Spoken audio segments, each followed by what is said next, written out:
getting started at this time. So without much ado, we would like to invite Ms. Yuhema to Abudu from the Shanghai chapter to give us the opening prayer.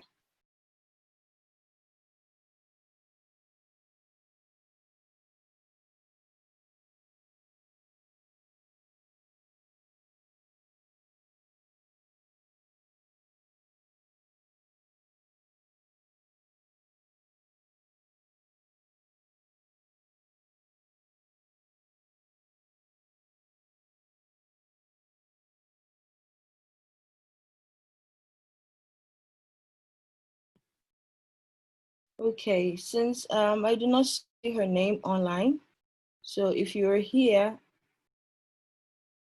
we're waiting for you, please, for the opening prayer.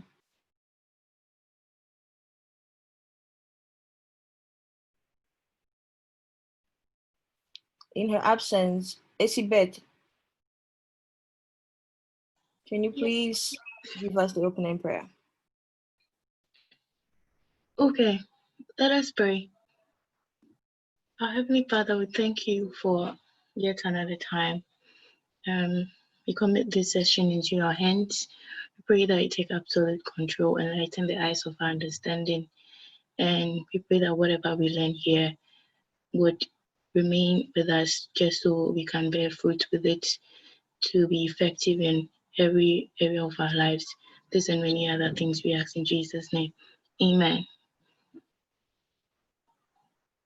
Amen. Amen. Amen. Amen. So just to get us rolling, without much ado, I would introduce our speaker for this evening. His name is Stephen Yeboah, and he's a PhD candidate at the Swiss Graduate School of Public Administration at the University of Lausanne in Switzerland. He is also the CEO of the Commodity Monitor, which is a tech-driven business that uses data and analytics to generate exchange of information on sustainable production, supply, and consumption of commodities in Africa.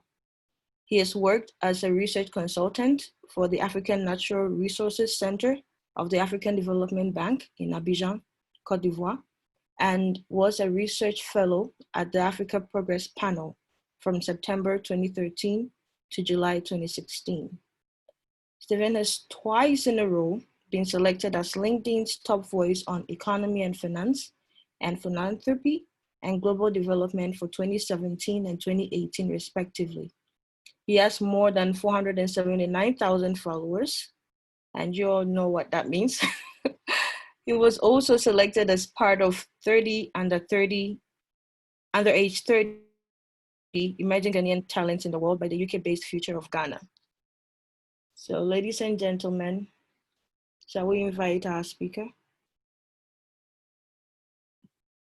Mr. Stephen Yeboah. Please, the floor is yours. Thank you, Gloria. And good afternoon from Accra. Good evening in China. I hope everyone is well, and I hope you can hear me clearly. Yes, please, we can hear you. Okay, perfect.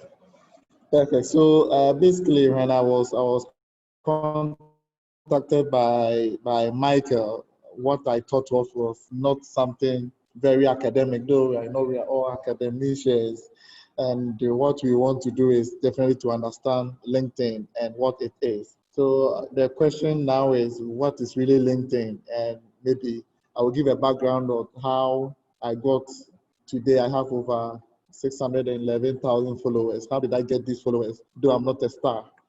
So one thing I realized was I did my master's in Switzerland in Geneva, and I had the opportunity to work with the Africa Progress Panel. So the panel was an NGO form that was established by Kofi Annan then, the late Kofi Annan.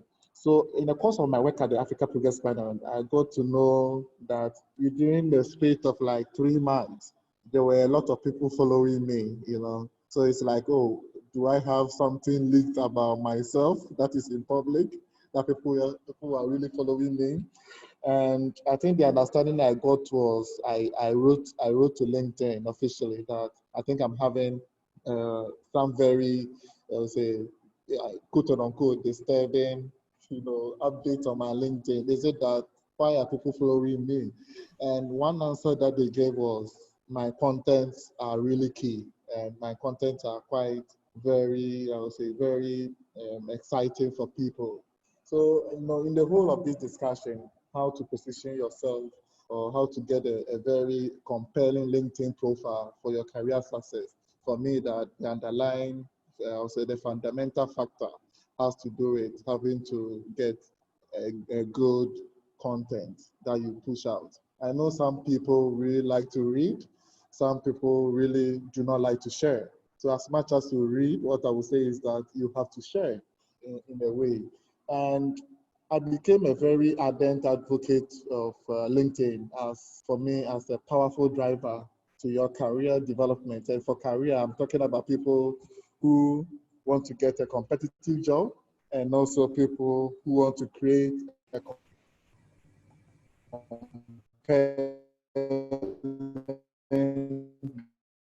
business operation. So this is what the discussion or that is just to share so far over the course of the year on LinkedIn. So yes, as Gloria mentioned, in 2017 and 2018, LinkedIn wrote to me that I think when they did their calculation in terms of people having much more engagement, I happen to be among the first 10 based on economy and finance discussions or development in general. So it was quite exciting when I got the email from them. So, okay, that's good. So this is something to jump on and to make sure that you are able to leverage that to create your own impact. So I think I will start with just a brief introduction of LinkedIn. I think I will share a screen to give just a brief, oh, okay. The host has actually disabled. So Gloria, my screen sharing is disabled, but that is fine. If you're able to activate it, that would be great. So that I'll share some statistics on LinkedIn. I think it's more of like a public knowledge, but LinkedIn has over the years been termed as a sleeping giant of social media. For me, it's one of the, I would say, powerfully emerging platform where you can network, especially for some of us that we are building, we want to build a very successful career. It's more than Facebook because the contents you share on Facebook, you cannot share on LinkedIn. You can share that you are eating banku or fufu on Facebook, but it's mostly, it's not acceptable to do that on LinkedIn, because actually LinkedIn, one feature is that it's self-policing, that you can post something, with you eating with your kids or your friends, but actually LinkedIn wouldn't comment, but people will come attacking you, saying, this is the wrong platform to do this. So it is really, quite interesting, the self-policing aspect of LinkedIn. It keeps it more professional, I would say. And over the past years, for the past 5-6 years, LinkedIn has actually emerged as I would say the greatest among the social media platform. So we have about 80% of business leads that goes through social media actually pass through LinkedIn. So let's say MTN Ghana wants to sell a product, or let's say any other company in China, or let's say the United States want to sell a product. What actually the best platform they use has to do LinkedIn. It means that there are a lot of, let's say, clouds. There is some clouds attached to LinkedIn that help people to market themselves. First is that either you market yourself as an individual, or you market your company as a corporate, or you market the products of the company. So I think this is what LinkedIn is all about. And as for today, for example, there are about 33% of the world's millionaires that use LinkedIn. And it tells you that LinkedIn is quite a force to reckon with, though people are not, quite used to. But for me, this is what, to get a very, or to make use of LinkedIn, it's that it's worth more than the time that you spend. So what then do we do, if you want to create that platform or that content for people? First of us, the first is that for us, as maybe people in academia, what we have to do is to make sure that you get your profile right. As much as you have a very beautifully crafted CV, that same content, that same crafted CV has to be put on LinkedIn. I think some people have an issue when it comes to having to hide some information, on your CV and not to actually display everything in public.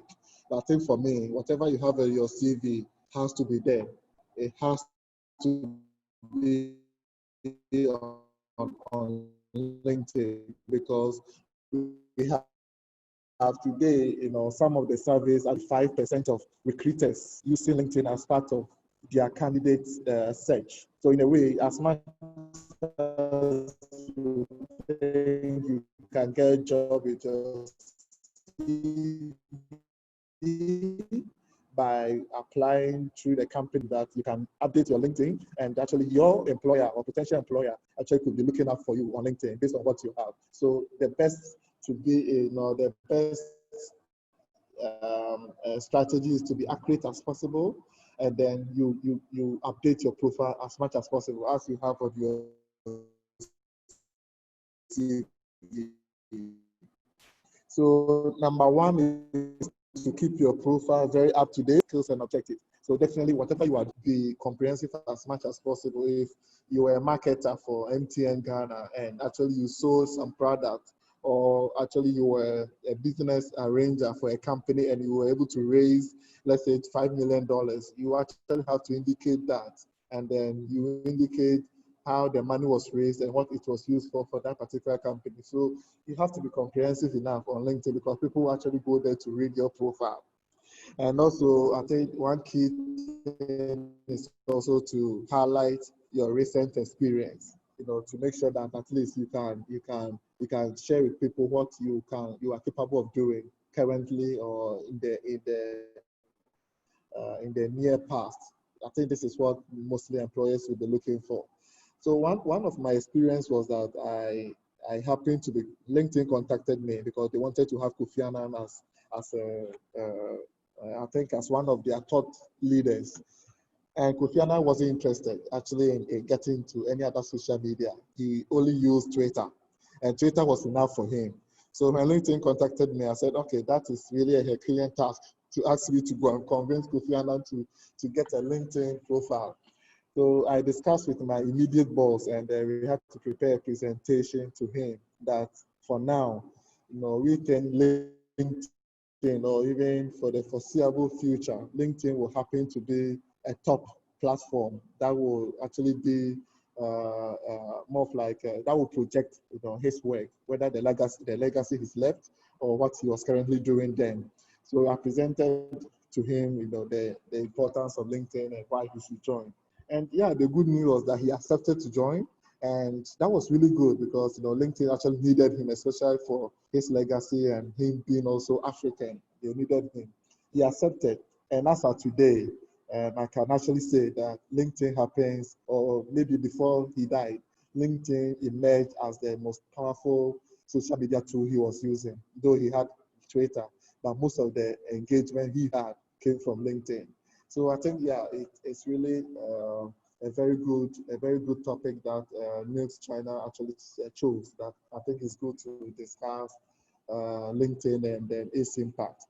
In the beginning, I mentioned about content, and the question is, how do you define a good content, or how do you post on LinkedIn content? I used to, mostly what I do is that when I read something on, let's say, Project Syndicate about Darren Asimoglu, or whether it's Kofi Annan's article written for Project Syndicate, I'll just share and then get a powerful quote and put it out there. And it happens that people really like, some of these things. And I think, I will use this opportunity to say that colleagues, let's really share whatever you read. The good thing is that LinkedIn happens to be, the few social media platforms that are allowed in China. Twitter is not allowed, Facebook, but LinkedIn happens to be. So it's a good thing for some of us. And today, my engagement on LinkedIn is mostly, I would say, to share the positive narrative of Africa. Because already we've actually been inundated with bad, some of it's highly exaggerated. Some of this gets really hurtful for me, as a development professional. So what I do mostly now is that I share the good news. I would say 90% of my content will be the good news on the continent, because a lot is happening. Development projects happening, of course. The bad, is also there, which also we have to discuss. But one thing is to do is that when your when your contents are more positive, you tend to get very good engagement. I think this is what I will actually push forward for us to understand, and to in a way, what to do with LinkedIn is to make sure that you're able to get the best generation as possible. And with generation happens to be the traffic you can get to your page, or the traffic you can generate from your page to your own portal. Maybe you have a blog, or you have a personal website you created. Generations, you can get good things out of it. And the question is now that, do we really followers? Do they pay me? Does not pay compared to what Instagram or YouTube actually doing. For LinkedIn, what you can do is that, for me, for example, I've generated a thought course, or say a model where I'm giving to companies for a paid amount. So, for example, if it's MTN or Vodafone, I can give a training for your staff on the use of LinkedIn as a good tool for your business to business dealings. This is what I'm doing currently. But when it comes to payment, definitely nothing of that sort. That's at the moment. So I think for career development, this is what LinkedIn could be used for. But I'm stressing on content because that is what you can do. For example, if you have an academic paper, for example, turns out to be very, very boring based on some studies we did. Sharing academic papers, is good for LinkedIn because we have various professors and many academia actually on the platform, but it actually doesn't sell when you share your academic paper. What you can do is actually you can publish it on, for example, the conversation. This in South Africa, and they publish a content of this article, this academic article, and then you can probably make sure that your content becomes a bit more compelling. So your content has to be short and compelling, and your content has to be really interesting, not a very rigid, sometimes academic way of sharing something. It has to be more personalized when you want to share the content. So I think I might have to pause here, and then whatever question you have, I think if this is to be conversational, this will be good. If you have questions about what I might have missed, having to talk about LinkedIn and its importance, I'll be happy to answer, and then we can discuss more. Thank you very much.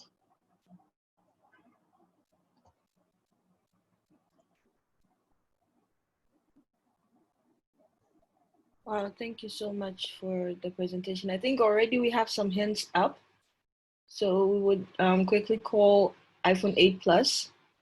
Actually, I'd appreciate it if you would change it so we can actually call you by your name. I think it's more personal that way.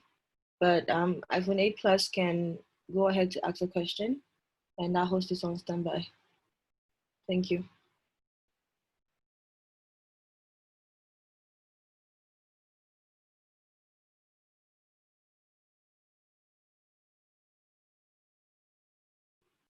Okay, whilst we wait for iPhone 8 Plus, I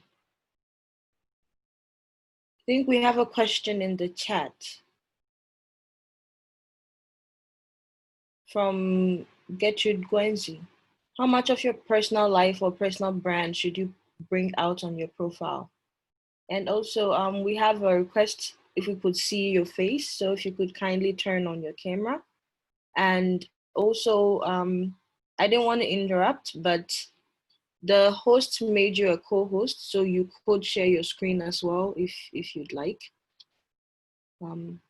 Yeah, but at the moment you're muted, so in case you're saying something, we cannot hear you.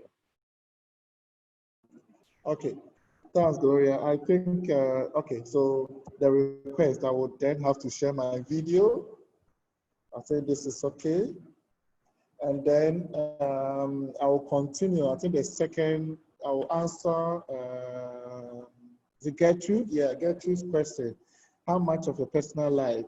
Yes, this is a very good question. But mostly for LinkedIn, things have to be a bit personalized. So it could be your experience in a project, and then you sharing your experience for how the project became a success because of what you did personally. Maybe you were running a water and sanitation project somewhere in one of the districts in Ashanti region. So it happens that you did something based on your experience because maybe you grew up in a typical rural area where you did not have access to water. So it was based on your experience that you shared. So for me, yes, your personal life really counts and it's really paramount if you want to make an impression, a good impression on LinkedIn. So yes, it's very key. And how do you then more of like implement this your personal life? It could be in the form of your CV or actually having to create your content, whether an article or a short blog. It really, it doesn't need to be so long because I realize that we are quite in a very lazy generation. That if you write something, if you write a blog, which is more than 500 words, you actually have to understand that you might not get that engagement needed. So for example, when I'm working, I currently consult for the African Development Bank and I work on energy research and communication. So as part of my work, I made it really strict that if you are contributing an article, which I will edit, the article shouldn't be more than 500 words. And actually today you have many people, many professionals actually struggling to reduce their work from let's say 5,000 academic words to 500 words. So in a way, it's about how you communicate. And for better communication, I strongly believe that an article shouldn't be more than 500 words. But of course, it depends on the platform you want to publish. But in a way, I would say the maximum you have to exceed should be 600 words. And this is how you get people, engaged on LinkedIn, for example.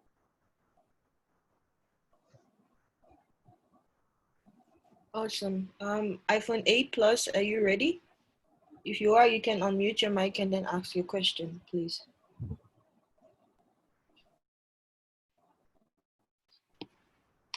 If not, moving on to Richie. Richie, please, you can unmute your mic and ask your question.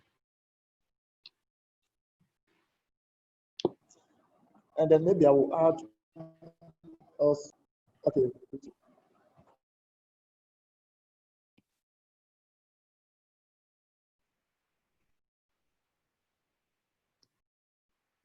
Okay, so maybe I'll have to explain this. Think we're all muted during the course of the presentation, but it's question and answer time. So if you raise your hands to ask a question and you're called upon, please unmute your mic because even as host, I cannot unmute you from here. So please unmute your mic and ask the question. If not, if you're having issues with that, you can type in the chat and then we'll read it out too.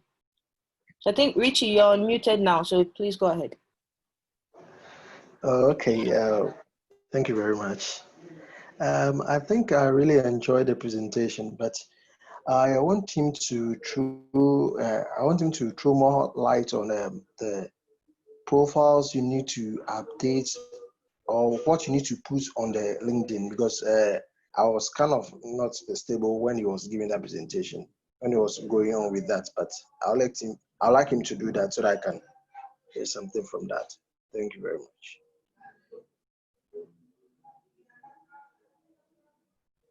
Hello? Yes. Okay. Hi, Richie. Thanks very much for the question.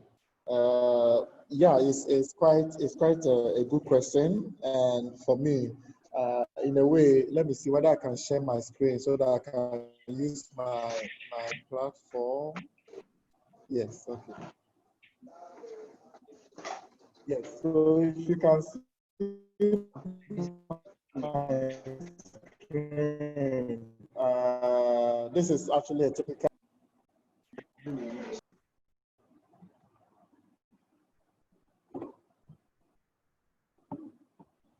Hello, can you see my screen? And am I a bit clear? Yeah, I can We show. can see your screen, but the audio is a little bit choppy. Okay. Is it okay? No, not really. I think it's a network issue. I don't know. Oh yeah, the network is unstable. I thought it was just me, but Amon Mensa also confirmed that the network is unstable.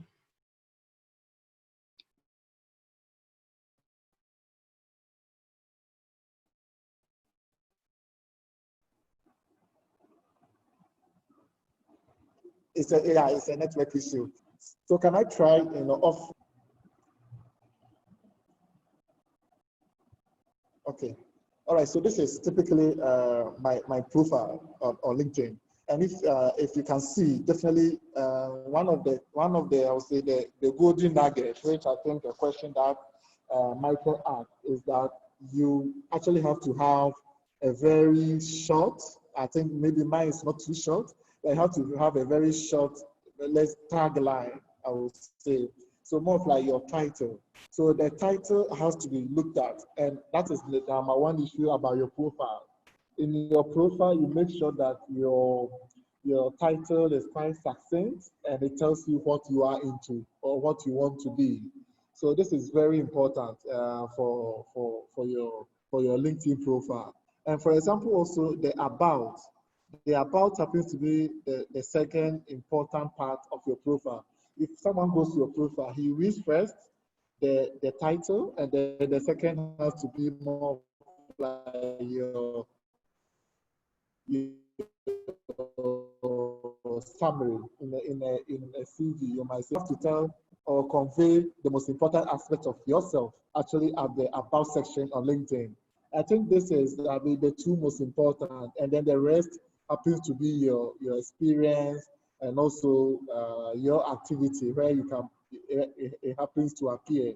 I think for me that the about and then the tagline or your title happens to be a very important one, and then you can add the rest of your profile down or below it. I think this is basically, if I've answered your question, Richie, that this is what you have to do. But in a way, the most important is to make sure that you get these things right. And one thing is that it has to be more of like realistic. It has to be aligned with your CV. One thing that most people do, we actually face some at the African Development Bank and also at the Africa Progress Fund, is that what you see on your people's LinkedIn actually doesn't reflect their CV. So some people turn out to be a bit more sensational or unrealistic on what they put on LinkedIn. I think you have to be realistic and as much as possible truthful to what you put there. Whatever you see here is what a recruiter, for example, will use against you during an interview, for example, if you make it to that stage.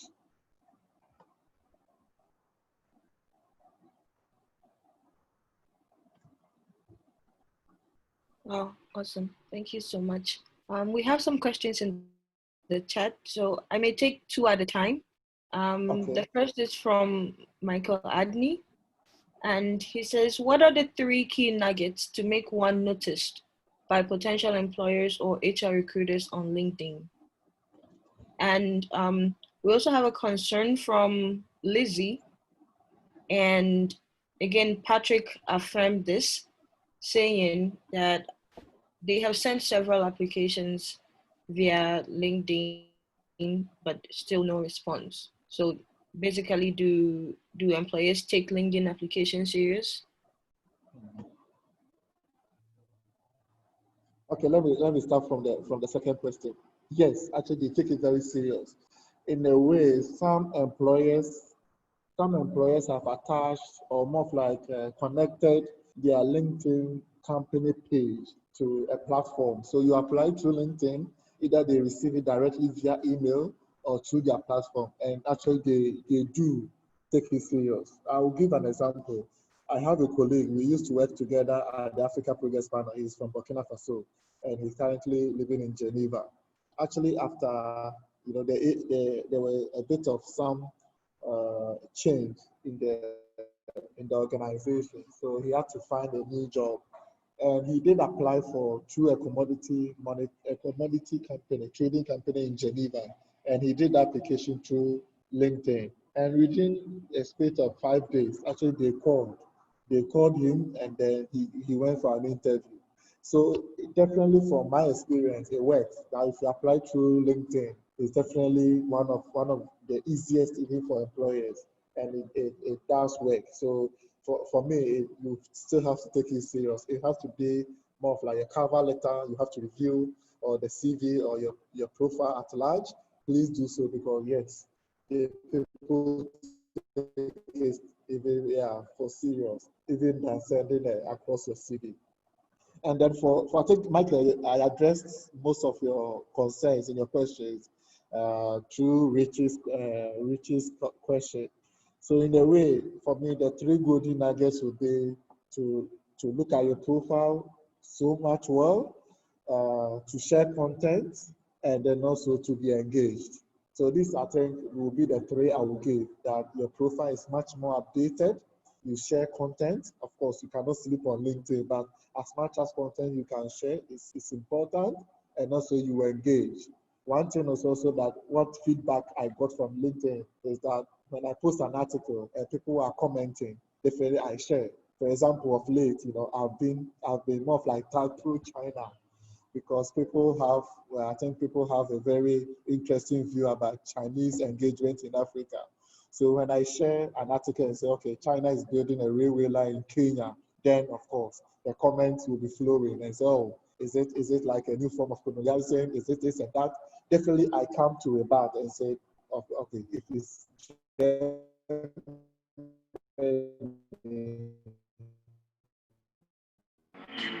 investor, would this be the question? So I try to engage as much ways.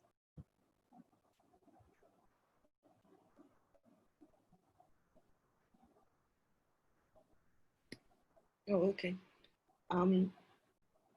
Richie, your hand is still up. Do you still have another question? And we have another hand raised. Nir, can you unmute your mic and please ask your question? Hello? Hello, we can hear you, please. Yeah. First, thanks for this informative presentation. My question is, can I put the electronic version photo of my rewards award for, apart from my information? Also, the second question I have is, can I send message to someone without being get accepted?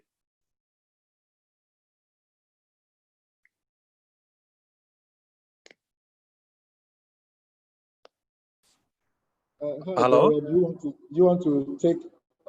You hear me? Yes. Okay, I can answer. Yes, I can hear. The second question, you meant having to send requests, right? No, like I mean, can I send message to someone without being get accepted? Like if someone doesn't accept me, can I still send message to them?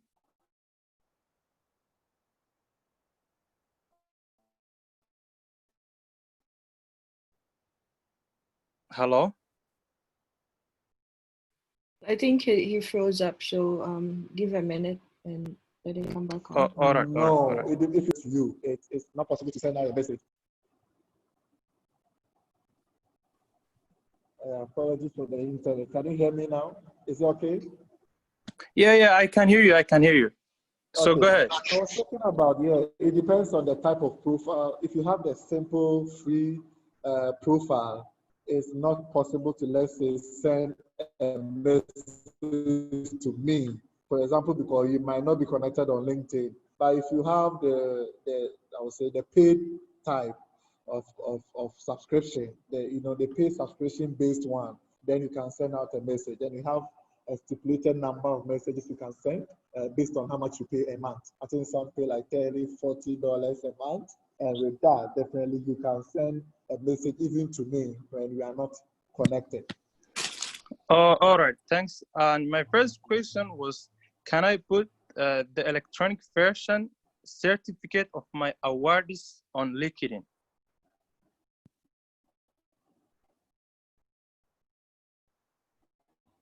Do you get me? Hello? Yes, you can.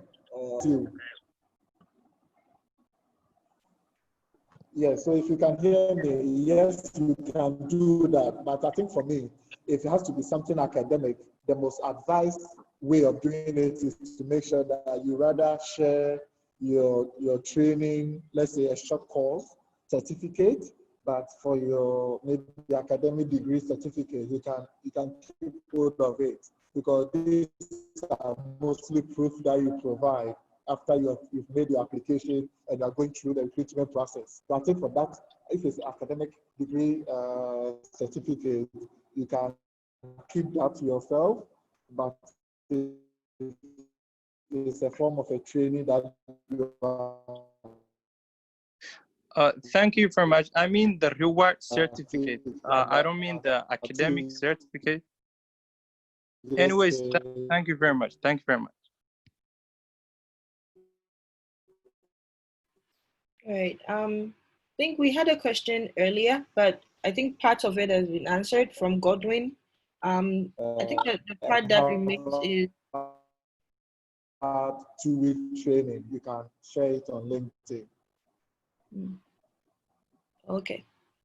Awesome. Okay. You mean a work certificate?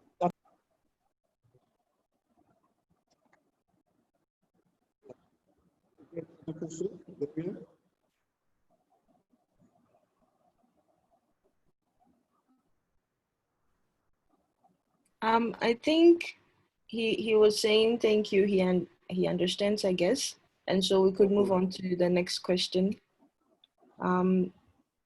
We had a question from Godwin earlier, but I think parts of it has been answered. The only part that remains is, what does he stand to lose if he is not on LinkedIn? You stand, okay, let me be at least straightforward. I think you stand to lose a lot when you're not on LinkedIn. Let me give an example of what I've gained so far on LinkedIn. Actually, for most of my consultancies I've worked with, last year, for example, I worked on a consultancy for about 3 organizations, and actually I had all of them contacting me through LinkedIn, and that was like several thousands of dollars. So for me, you stand to lose a lot when you're not on LinkedIn, because this is happening to be, I would say, the professional social networking for the future. So today, people actually even don't have to send CVs. They get employment through a content that they post on LinkedIn. So for me, it pays to be there, and for me, for not being there, of course, it could be your personal conviction or your individual principles, but I would actually encourage that you actually sign up to LinkedIn, because it's not, for me, it's not a hype, or it's not more like a fluke, but it's something which really works. And if I will even add an example, I formed this company, Commodity Monitor Limited, 3 years ago. And actually, I've had about 3 investors writing to me. And after I've had an engagement with their field officers here in Ghana who want to buy a stake in a company, actually because they contacted me on LinkedIn. And this is basically a LinkedIn engagement that I had with them. So it'll be very, very, for me, it's more of like a big loss if you're not on LinkedIn and if you want to really get into a top-notch organization to work with. Because these organizations, almost like 98% of these top organizations are all on LinkedIn. Talking about UN agencies to all these, tech-driven organizations, from Facebook to all that you can think of, they're all on LinkedIn. So yeah, it's good to be there. All right, so we'll take a question from Eric.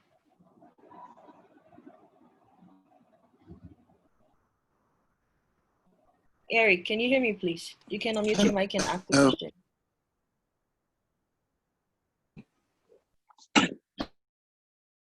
Hello. Hello. Can you? Yes, I can hear you. Can you hear me? Yeah, Hello, can you hear me? your network is not that great. Hello, can you hear me? We can hear you, Hello. but it's choppy. Can you hear me? You can hear? Yes, I can hear you. Can you hear me? Okay, sure. You may go ahead, please. Hello.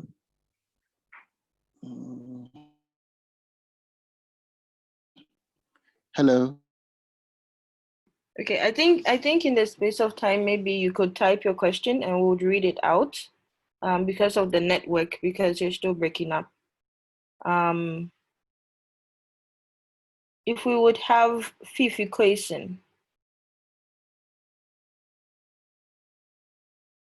Fifi Kwesen, can you hear me? Yeah, I can hear you. Okay, please, you may go ahead. My question is, at times on the LinkedIn, you receive a message, like application message or employment message, that you can send your CV to the address, but the address doesn't come. So I'm asking as to whether I've not activated something. That's why I don't see the address or the email that they want me to send the CV to.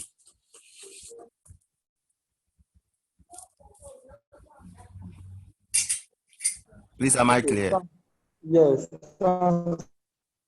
yes, you are clear, but in such an instant, it might be difficult for me to diagnose what the issue is. Because in a way, when you get a message, I think I will give a general advice. One is that when you get a message, there are also a lot of, I would say, crooks in the system.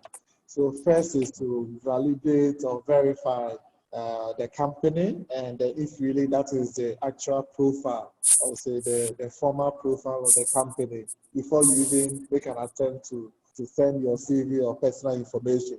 And then the second is when you receive a message, maybe in an inbox, it could mean that definitely it's a person in a company that have sent to you, or the company's, let's say the company's page. So when you respond to the message, I think automatically the company will get it.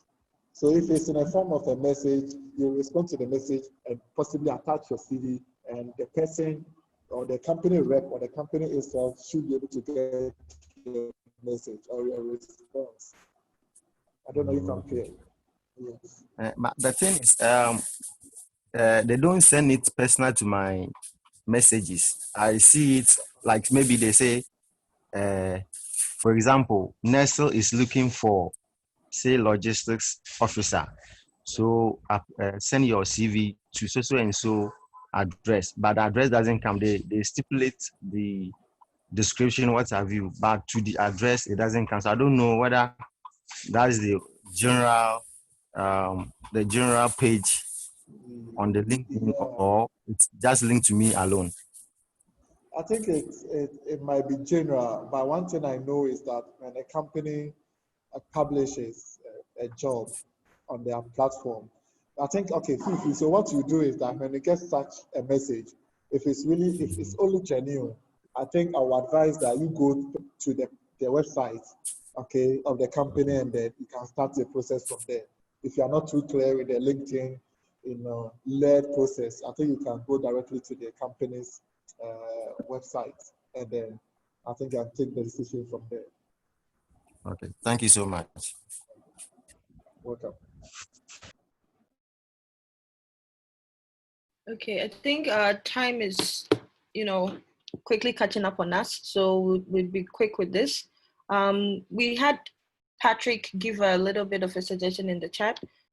He said, I think a good way to improve our LinkedIn profile is by looking at other people's profiles, like people with similar professional backgrounds. And somebody also asked, please, can you provide your email for further assistance? From Research Desk Consult, ideally your tagline should be job titles that match your professional skill set. Just to pass this out. I Now, agree. yeah, we can take a question from Amo Mensa. Hello, good evening to everybody. My name is Amo Mensa and I'm from the China chapter. So my question is, when you're giving your speech, you made mention of some negative comments from people. So I want to know, how do you treat such negative comments, and what advice will you give to upcoming people who are interested in this linking? Thank you. Okay, thanks, Amomensa. I think for me, one thing is that I looked at the nature of the comment. If the comment is more of like a racial issue, sometimes I delete because it's too negative or definitely in bad taste. And of course, it doesn't also match my principle. It's of course an individual page. It's my comment, so I can take that decision. Of course, do I let people express themselves as much as possible. But most of it, what I experienced is that it has to do with the issue of having to serve the conscience of people. For example, when it comes to the continent, whether development or politics or the economics or any other thing. So I just have to, if it's provide the data or just to counter, the argument of the person, or I just set the record straight. But sometimes, you might have to forthright, or truthful as much as possible, because some of it has to do with some notions about people on the continent, and which definitely could be wrong. So what you do is to make sure that you comment and then you set the record straight. Of course, you don't attack, but you do that. Even if you do attack, it has to be a professional way of doing it so that you don't also touch nerves. And I think for young people, the advice I will give is that continue sharing the content, engage as much as time you have. Because on LinkedIn, when it comes to the engagement on LinkedIn, it's a completely different feeling. Just actually different from Facebook. So on LinkedIn, you know that it's more of like intellectually driven, and that is what makes it more exciting for some of us, being professionals. So it's never a waste of time. You can dedicate some amount of time in your portfolio to say, okay, I'll dedicate 30 minutes a day for LinkedIn. And when you engage, you see that it's more intellectually driven. So it's not necessarily a waste of time. Awesome. Thank you so much. Elijah wrote that LinkedIn has been sending him messages offering him access to the premium services for over a year, but he's yet to accept it. He said he's not been updating his profile as he should, but he still has quite some connections. He wants to know what could be a possible reason that they send set offers to people, and possibly some other people are getting that too, to which I think Patrick also confirmed. And another question is, could you please throw light on the premium aspect of LinkedIn and its benefits? Okay, so I was in a position like you, I think about 4 years ago, about the premium. So I tried the premium for 1 year and I deactivated. Why? Because for me, in a way, it depends on your profile and also personally what you want to achieve. Because for the premium, it allows you to track. One thing which is more crucial and very important is that when you have the premium, for example, on my screen, I'm able to view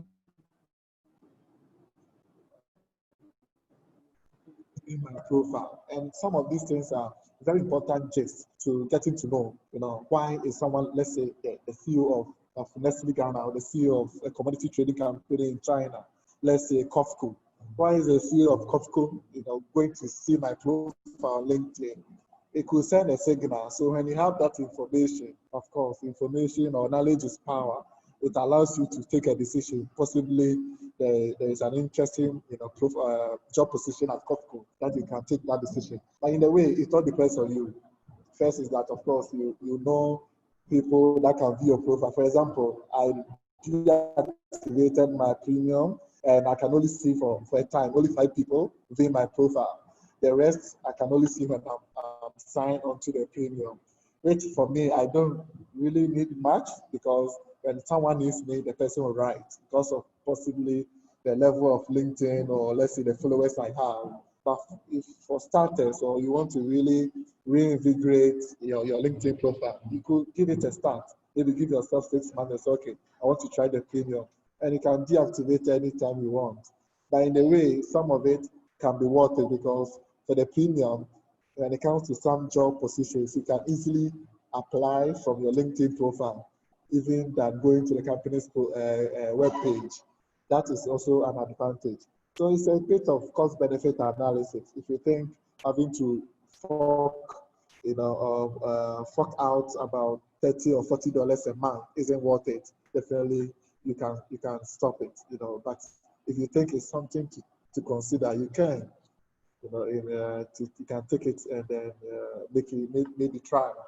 You can try. Awesome. Thank you so much. I've been notified that Honorable Elijah is actually the president of the Nigerians in the diaspora organization. Yeah, so we acknowledge your presence, Honorable Elijah, and thank you so much for participating in all the contributions that has been coming in so far. We had a message from Eukaria, and it's a positive feedback, I guess. He's saying that here too, he never minded the LinkedIn page, but then you start to pay more attention to it, and he appreciates this program. So thank you for that feedback. We'll go on to Musa from Wuhan, and then Bismarck Newman. We only have 7 minutes more to go, so. Okay, good evening. Can you hear me, please? Yes, please. Okay, thank you very much. I would like to thank NUGS and our presenter, Stephen, for his presentation. He has done wonderfully well. I just want to add that about the issue of putting one's resume on LinkedIn. There is one thing that people need to also take into consideration. There is an app called TagCrow or TagCrowd. It is just an application. Normally, when they advertise job on LinkedIn, if you want to see whether your CV is in line or is in tune with the job requirement, you need to first of all have a TagCrow screenshot of your resume, so that when they advertise a job online or on LinkedIn, what you need to do is you need to go and copy the requirements of that particular job or the job description and go and post it on this application. It will highlight the key features of what the recruiters are looking for. So like the presenter said, LinkedIn is actually a wonderful platform where recruiters easily identify the talents they are looking for. So when you put the job description into the TagCrow and visualize it, it will highlight some keywords within the job description that the recruiter will be looking out for in applicant's CV. So you match that with your own CV, the TagCrow screenshot of your own CV. So you will be able to then adjust the content of your CV to match or to suit whatever the job description of the recruiter or the recruiters are, and that gives you the likelihood of you being contacted by the recruiter. But if you just submit any CV, or if you don't do this kind of this adjustment and you submit your CV, you may never be contacted at all. But if you employ this technique, it is a way of helping applicants to meet the job descriptions of what recruiters are looking for in a CV. I think that anybody who needs further explanation, because we don't have time, can maybe contact NUGS so that we can talk one-on-one. This is another area I have also learned something small that could be useful to other people. Thank you very much. Awesome. That's such a Thank wealth of you. information. If you could please put your contact in the chat, I would like to follow up on that. I think the academic team is also around and they can pick that up. You can also put the name of the app that you were talking about also in the chat, and I think it would be of Okay. massive help to us. Thank you so much. Mr. Bismarck, we have 3 minutes, so please use a minute. Thank you. Okay. Actually, I have a lot of questions, but maybe I can get opportunity to ask Mr. Stephen himself maybe later on. But my first question is just to find out the essence of receiving recommendation, because there was a time I received a request from a friend to endorse him on some personal and professional skills or to give him recommendation. So I want to know what is the essence of that, and does the number of people who endorse you on a particular skills has a lot to do as to whether you are going to get a job or not. Um, and that's my first question. My second question is to ask, I've realized that on the LinkedIn profile, sometimes when you are applying for job, the company will ask you to either submit your document to their email, or you have the option to apply directly using your LinkedIn profile. So I want to know what is the difference in that. And I've also realized that on your profile beside your name, there is first or second or third, I mean, level of profile. I mean, what is the meaning of that? Because I was once having a third profile and they asked me that I've moved to the second profile stage. I didn't understand what that means. Uh, and please, because it's also a platform for um, conversation with those that you follow, you get opportunity to like and dislike some of the comments, and you see that some of those things are stored up in your profile. So do employers also monitor your likes and dislikes to determine whether you are okay for a certain job or not, since it's also a social media platform? I don't know whether you get me. Okay, I have many questions, but I thank you for these ones.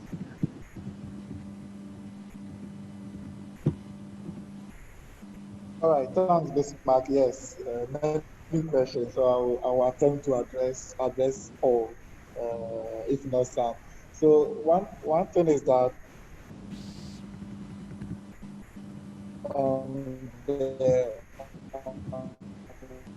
yeah, there is actually first degree, second degree, and third degree connected with Gloria at the moment on LinkedIn. So Gloria might be connected with Michael. If Gloria is connected with Michael, I've done it on LinkedIn, and I'm connected to Michael. It means that Gloria will be more of like a second degree connection. It means that we share a common connection, which is Michael. But when you don't have any connection, between myself and Gloria, then it means that definitely that is more of like a third degree connection. And for a first degree, it's basically that there are more connections between myself and Gloria. So Gloria is connected with Bismarck, is connected with Derek, maybe about 80% of Luke's connection. So that actually becomes more of like a first degree connection. So it depends on your first, but for me, it really doesn't matter whether it's a third degree or second or first. Some of it, depending on what you want to do. If,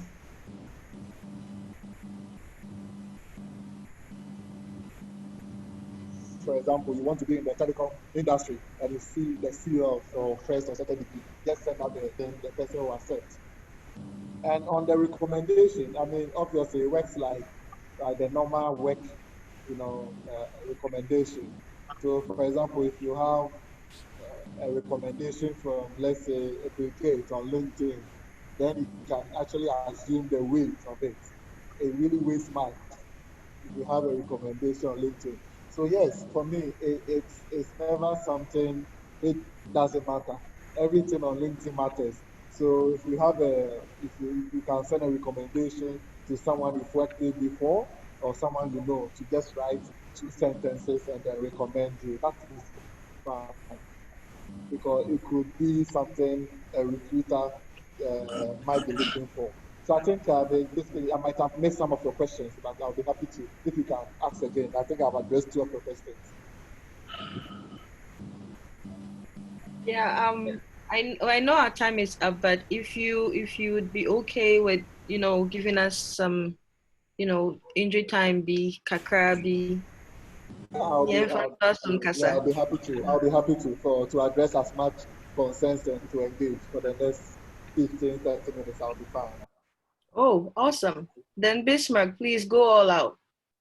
Oh, okay. So I also asked a question on whether my likes and dislikes of or those that I follow or those that follow me, does it affect my possibility of either getting a job or not? Because I've realized those things are also stored up on your page. So do employers also monitor the things you follow? Whether I think I also realize in Facebook sometimes if you want to get employment, they monitor your activities. So in LinkedIn, does that also applies? Okay, that's my okay. Because we have more time, I also want to ask this one. I've also realized that there's an opportunity to control those who are able to view your profile. There's also an opportunity to control those who are able to view your profile. So I want to know, is it okay that you restrict those who view your profile only to those who follow you, or you can open it to the general public? Because I realize sometimes people come to just view and they go away, nothing, if no information is written back. So is it possible to control it to only those who follow you or to the general public? There's another question. And I also want to know what is the essence of the hashtags. I've realized now we have hashtags like companies that you can follow, like company groups, and hashtags on maybe family life, hashtags on works life. I mean, what is the essence of, subscribing to some hashtags on LinkedIn? And my last question is it okay to accept anyone who send you a request to follow you, or yeah, is it okay to accept anyone who send you a request to follow you? Because I've realized some you may know, some you may not know, but you may want to follow them just because of their qualification or the title they hold or the positions. So is it okay to just follow them even though you don't know them? Does it also affect you in any way, or your job, your employability? Yes. Thank you. Thanks, Bismarck. Yes, so let me start from your last question and then I'll move up. Yes, it depends. For me, it's about the issue of choice to accept or not whoever sends you a connection. Maybe the person sent the connection for a reason. And for me, my philosophy is that for someone to send you a connection, it means the person actually made an effort or has put in an effort. So it's not nice at all for a person to reject. So for me, I always accept. Of course, it depends. Sometimes it's about the timing you have. Maybe the last time the person sent, you were really busy with your thesis or your academics, so you couldn't have time to accept. And you might actually, it might gloss over as time goes on. But yes, it's nice. This one, it's good to be always nice to people, but you wouldn't also know the reason for the person. So for me, just accept. If only the person has a genuine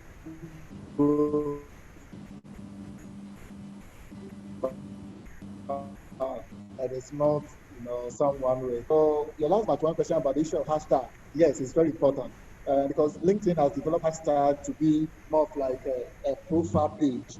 So, for example, someone might come to LinkedIn and look for some issues with China, and then we'll just type in China in the search.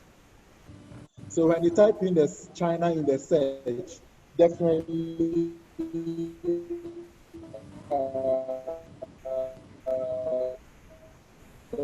the person will be will be so all the contents on China, all the contents that actually hashtag China. So in a way, it's really good to hashtag keywords or key countries. It could be China or energy or communication or mining or gold. So this, yeah, I mean, hashtag is always good to use on LinkedIn.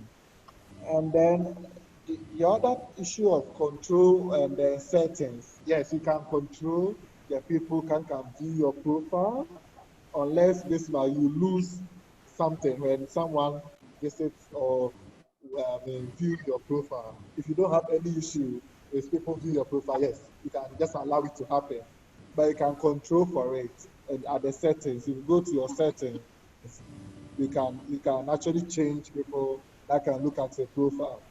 And then also on the issue of likes, the good thing is that on LinkedIn, there is no negativity. So there's no dislike on LinkedIn for you to give a thumbs down on LinkedIn. It doesn't exist. I think the worst emoji you can get is for a person to be curious. So in a way, yeah, this is okay.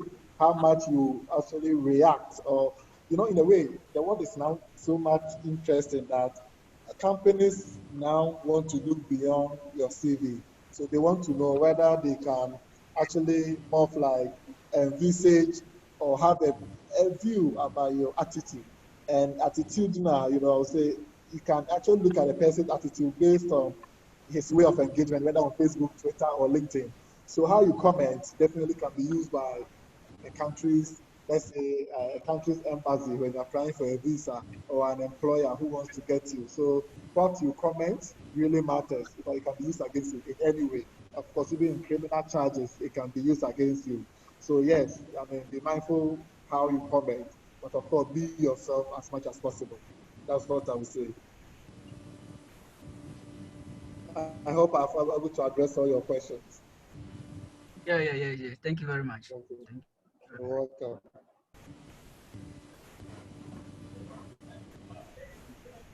The-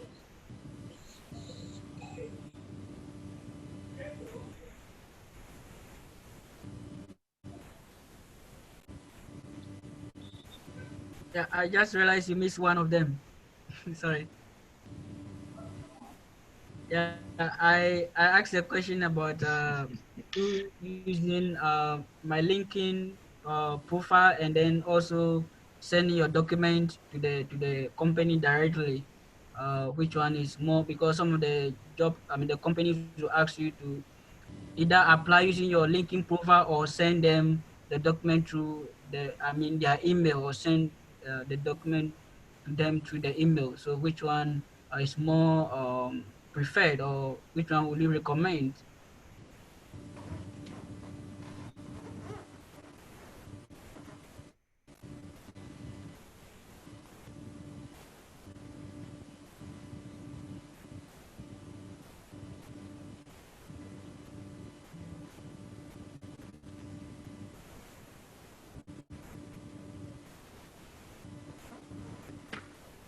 Mr. Steven, I Hello, think can you? your mic is Yeah, big. sorry, sorry. I was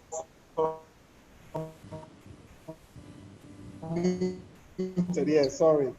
I think it depends on you. If on LinkedIn, and then apply also on the company page, if it's really the case. But sometimes you might not want to sound very annoying to the employer if the employer sees a double application.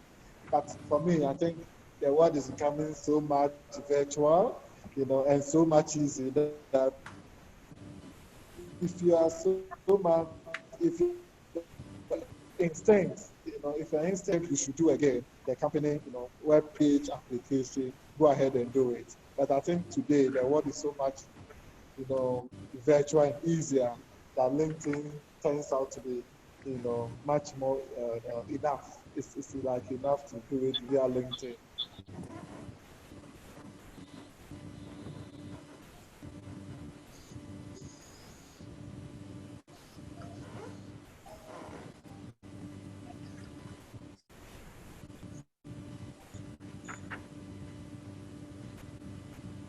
Feedback. I think we have a feedback from someone not muted. So it'd be great if you can mute yourself so that we don't get a very real feedback from anyone. Okay, thanks.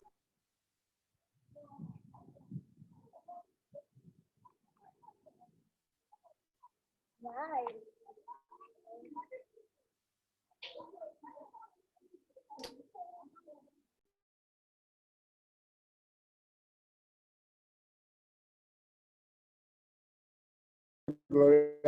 I cannot hear you.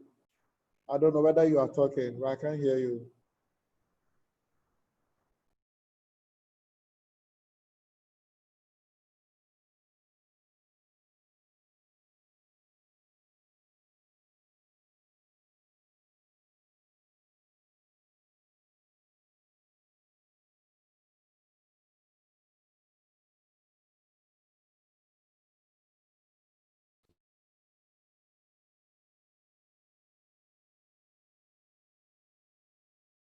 Hello, please, can you hear me?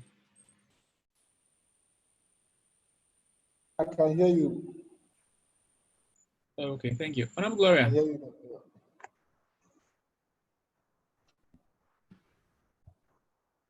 Oh, my network is now messing up. Jeez. Okay, I think you're on now, so it's okay. We can hear you, Honorable Gloria. Thank you.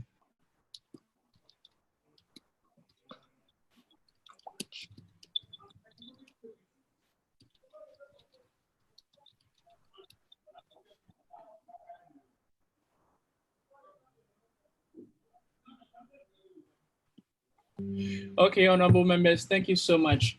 Mr. Stephen, we are really grateful. It seems we don't have any question here. I think Honorable Gloria is saying that she's having a problem with her network. Okay.